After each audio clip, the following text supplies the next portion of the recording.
The word yoga, as most of you doubtless know, is the same as our word yoke, Y-O-K-E, and the Latin word jungere, to join.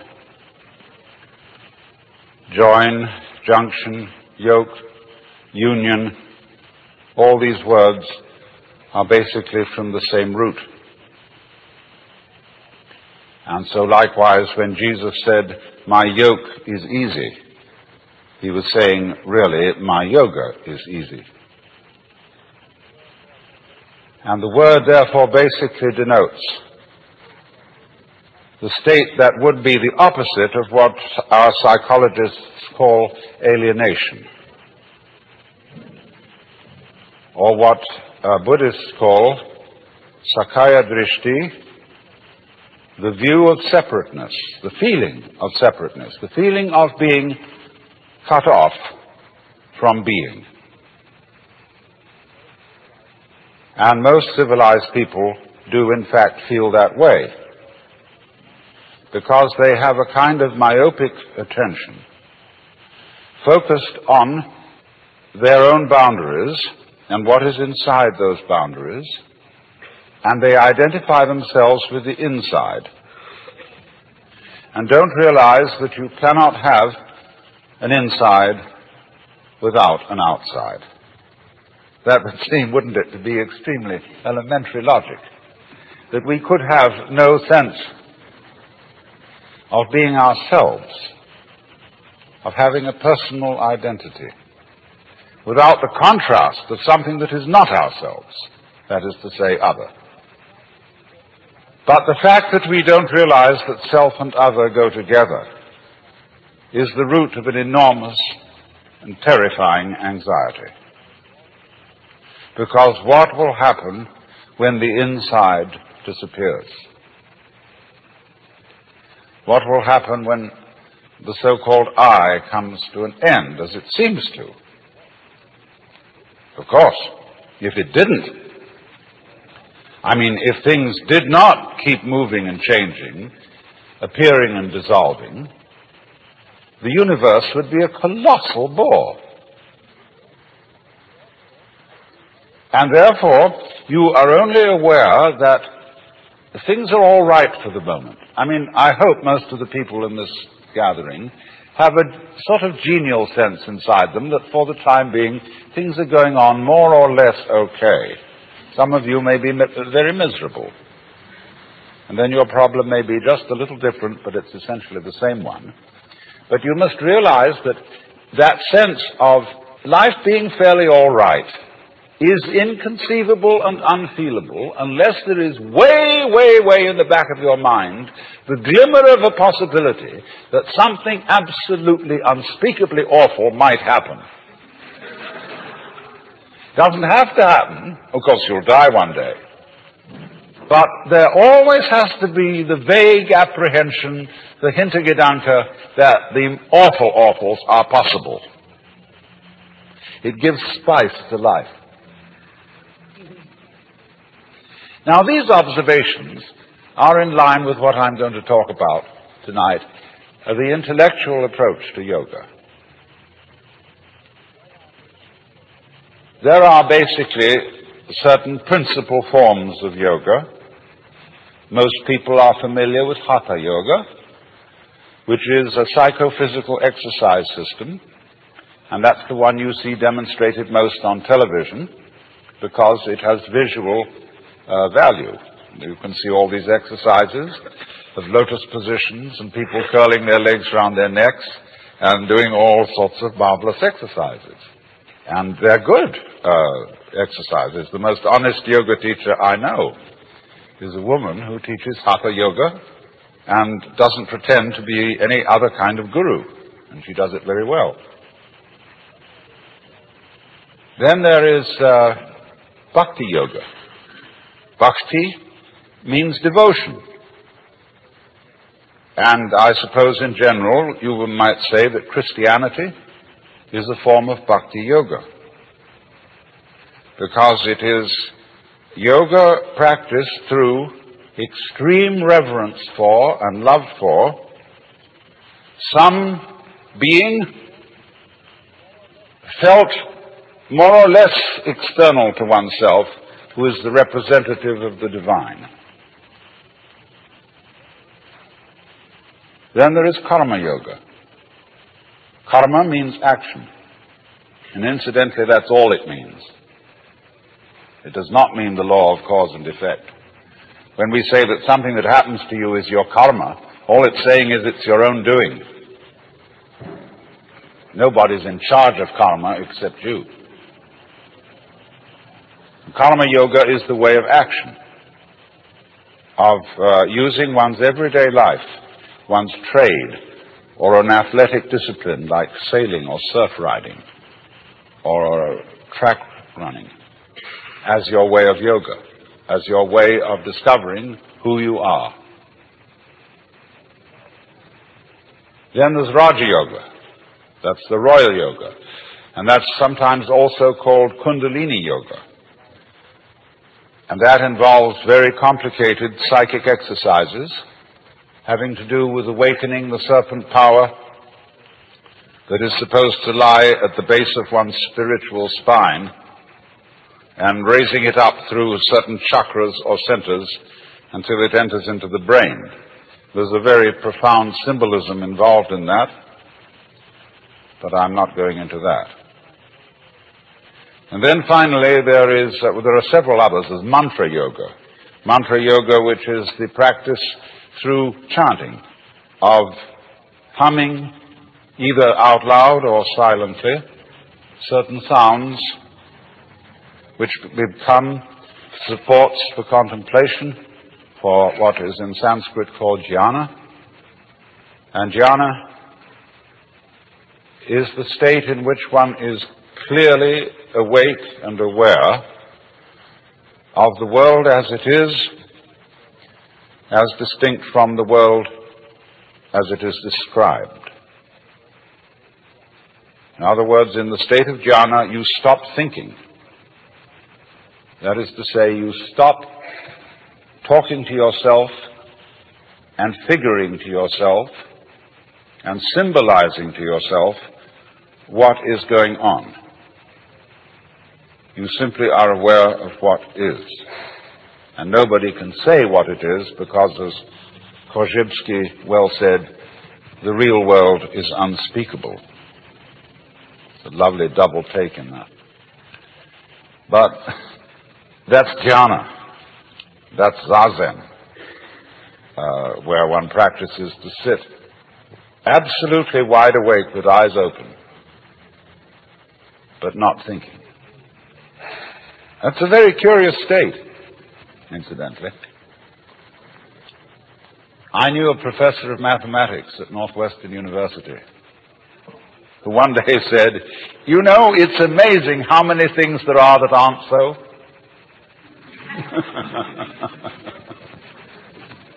You know, I mean, he was talking about old wives' tales and scientific superstitions and so on.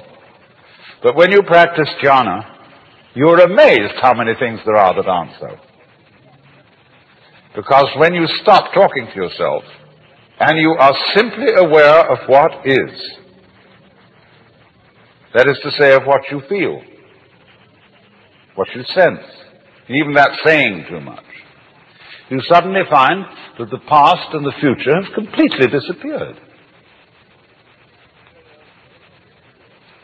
So also have disappeared the so-called differentiation between the knower and the known, the subject and the object, the feeler and the feeling, the thinker and the thought. They just aren't there, because you have to talk to yourself to maintain those things. They're purely conceptual. They're ideas. They're phantoms, ghosts. So when you allow thinking to stop, all that goes away. And you find you're in an eternal here and now. And there's nowhere you're supposed to be. There's nothing you're supposed to do. There's nowhere you're supposed to go, because in order to think you're supposed to do something, you have to think.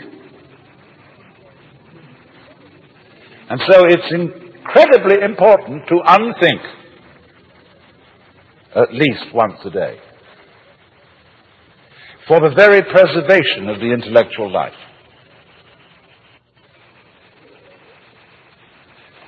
So if we stop that temporarily and get our mind clear of thoughts, we become, as Jesus said, again as children, and get a direct view of the world, which is very useful once you're an adult. There's not much you can do with it when you're a baby, because everybody pushes you around. And you know, they pick you up and sit you there, they sit you there. And you can't do much except practice contemplation. Only you can't tell anyone what it's like. But when, as an adult, you can recapture the baby's point of view, you will know what all child psychologists have always wanted to know, how it is that a baby feels. And the baby, according to Freud at least, has the oceanic experience. That is to say, a feeling of complete inseparability from what's going on. The baby is unable to distinguish between the universe and his or her action upon the universe.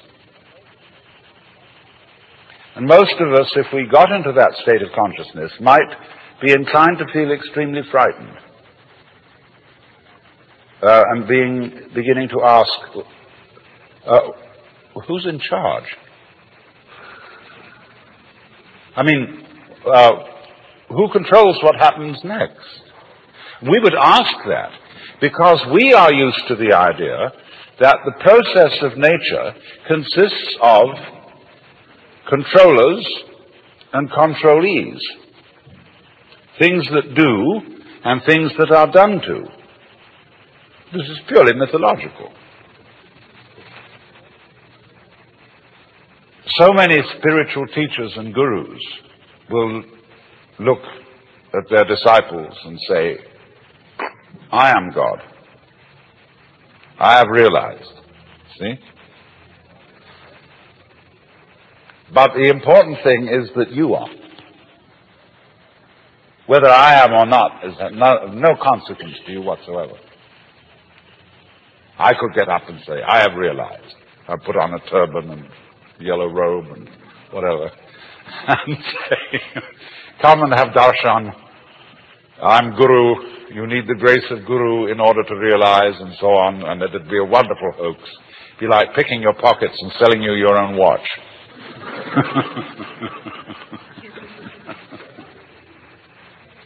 But the point is, you are. Now, what are we saying when we say that? We're obviously saying something very important. Alas and alack, there is no way of defining it. That is to say, going any further into words about it. See, when a philosopher hears such a statement as Tattvamasi, you are it, or there is only the eternal now, the philosopher says, I don't see why you're so excited about it. What do you mean by that? And that he asks that question because he wants to continue in a word game. He doesn't want to go on into an experiential dimension. He wants to go on arguing because that's his trip. And all these great mystical statements mean nothing whatsoever. They're ultimate statements. Just as, you know, the trees and the clouds and the mountains and the stars have no meaning because they're not words. Words have meaning because they're symbols, because they point to something other than themselves. But the stars, like music, only bad music has any meaning. Classical music never has a meaning. And to understand it, you must simply listen to it and observe its beautiful patterns. Go into its complexity.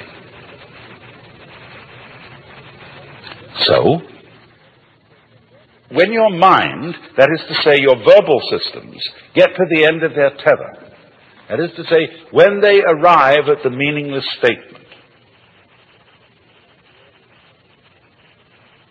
here is the critical point.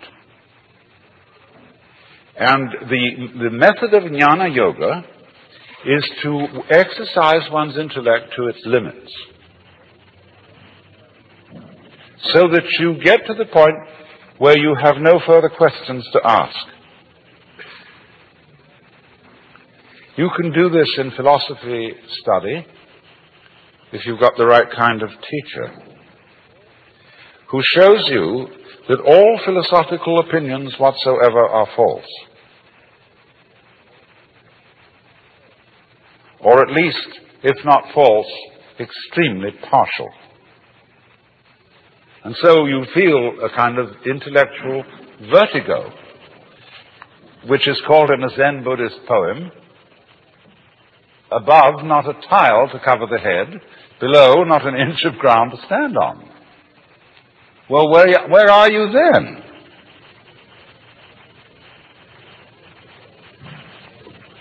Well, of course you always were. You've discovered you're it. And that's very uncomfortable, because you can't grab it. See here, I've discovered that whatever it is that I am, that's not something inside my head. It is just as much out there as it is in here, but whatever it is, I cannot get hold of it. Well, that gives you the heebie-jeebies. You get butterflies in the stomach, anxiety, traumas, and all kinds of things. But this was all explained by Shankara, the great Hindu commentator on the Upanishads, the great master of the non-dualistic doctrine of the universe, when he said, "That which knows, which is in all beings, the knower, is never an object of its own knowledge."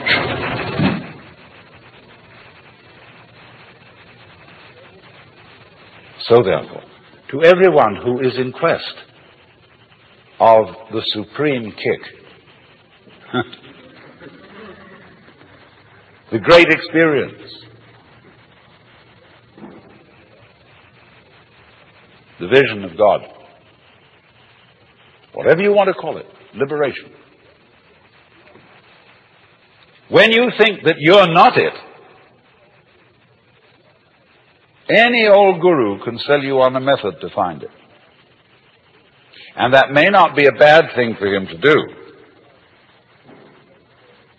Because, as Blake said, a fool who persists in his folly will become wise. And a clever guru is a person who leads you on. Here, kitty, kitty, kitty, kitty, kitty. I've got something very good to show you. Yeah. You just wait. Oh, but you've got to go through a lot of stages yet. You say, can I get that? Oh, I want to get that. You know, all the time it's you. I was talking with a Zen master the other day. And he said, you should be my disciple. I looked at him and said, who was Buddha's teacher? And he looked at me in a very odd way and said,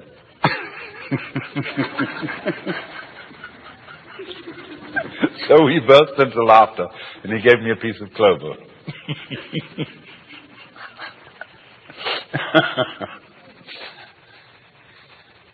So,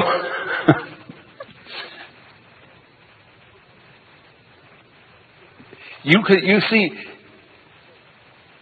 so long as you can be persuaded that there's something more that you ought to be than you are,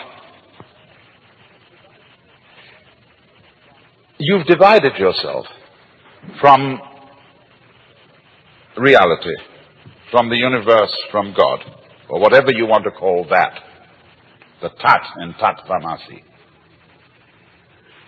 And you will find constantly, if you are interested in anything like this, in psychoanalysis, in Gestalt therapy, in sensitivity training, in any kind of yoga or what have you, that there will be that funny sensation of what I'll call spiritual greed that can be aroused by somebody indicating to you, there are still higher stages for you to attain. You should meet my guru.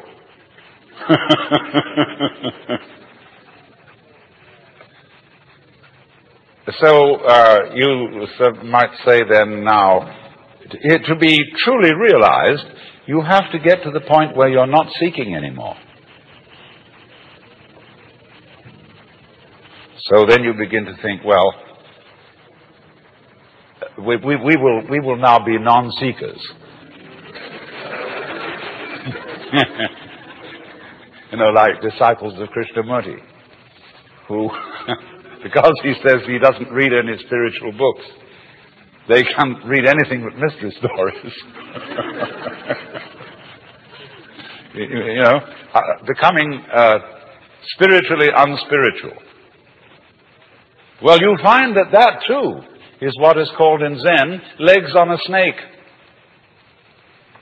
It's irrelevant. You don't need not to seek, because you don't need anything.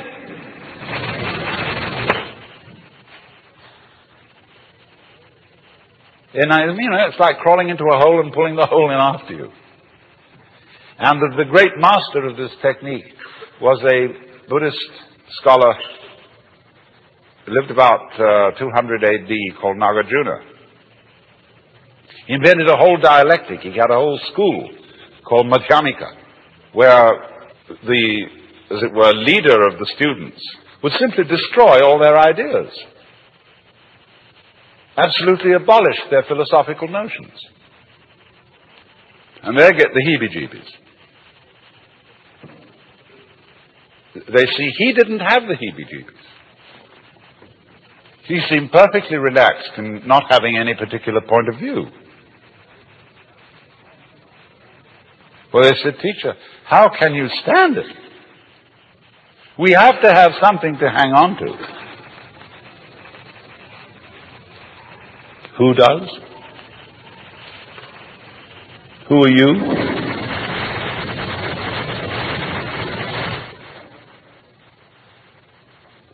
And eventually you discover, of course, that it's not necessary to hang on to anything, to rely on anything. There's nothing to rely on, because you're it. It's like the universe. It's like asking the question, where is the universe? And by that I mean the whole universe. Whereabouts is it in space? Everything in it is falling around everything else, but there's no concrete floor underneath for the thing to crash. Because the space, you can think of infinite space if you like. You don't have to think of curved space. The space that goes out and out and out forever and ever and has no end. What is that? Of course it's you. What else could it be? Only the universe is delightfully arranged so that as it looks at itself, in order not to be one-sided and prejudiced, it looks at itself from an uncountable number of points of view. We thus avoid solipsism, as if I were to have the notion that it's only me that's really here, and you're all in my dream.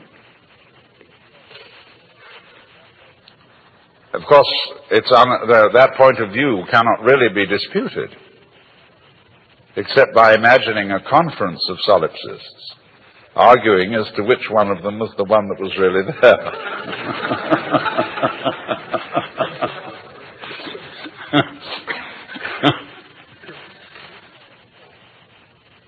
Now, you see, if you understand what I'm saying with your intelligence, and then take the next step and say, but I understood it now, but I didn't feel it. Then next I raise the question, why do you want to feel it? You say, I want something more, because that's, again, that spiritual greed. And you could only say that because you didn't understand it. There is nothing to pursue because you're it. And if you don't know that, you always were it. And if you don't know that, in other words, to put it in Christian terms or Jewish terms, if you don't know that you're God from the beginning, what happens is that you try to become God by force. Therefore, you start being violent and obstreperous and this and that and the other. All our violence, all our competitiveness, all our terrific anxiety to survive is because we didn't know from the beginning that we were it. Well, then you would say, if we did know from the beginning, as in fact you did, when you were a baby, well, then everybody says, well, nothing would ever happen. But it did happen, didn't it? And it's, some of it's pretty messy. But what people don't realize is they say, well, take the Hindus. It's basic to Hindu religion that we are all God in disguise and that the world is an illusion. All that is a sort of half-truth. But if that is the case, if Hindus, and really awakened Hindus, by the knowledge of their union with the Godhead, would simply become inert, why then Hindu music? The most incredibly complex, marvelous technique. When they sit and play, they laugh at each other. They're enjoying themselves enormously with these very complicated musical games. But when we come and the symphony orchestra gets up, everybody dresses in evening dress, the most serious expression, and all the audience is down, and it's like it's in a kind of church. And there's none of that terrific zest where the drummer, the tabla player, laughs at the sarod player as they compete with each other in all kinds of marvelous improvisations. So, if you do find out, by any chance, who you really are, you, instead of becoming merely lazy, you start laughing. And laughing leads to dancing. And dancing needs music. And we can play with each other for a change.